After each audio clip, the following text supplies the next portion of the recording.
the lineup for our drones, we have the Mavic series. Kung mapapansin natin, meron po tayo dito, the Mavic 3 Pro na meron tayo.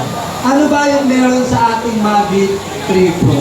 So, in-offer po natin dito is the triple high-end camera na meron sa ating mismo device. We are also equipped with the 4/3 CMOS sensor pagdating sa ating mismo Mavic 3 Pro. Meron din po tayong 43 minutes lifetime in terms of our device.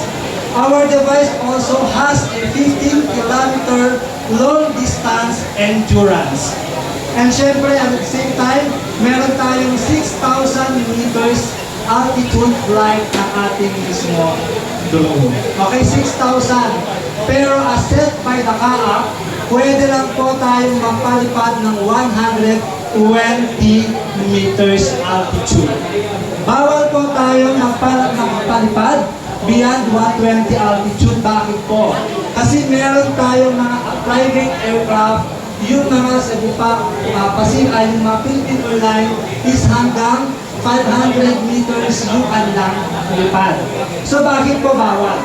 Kasi magkakaroon po tayo ng interference. Okay?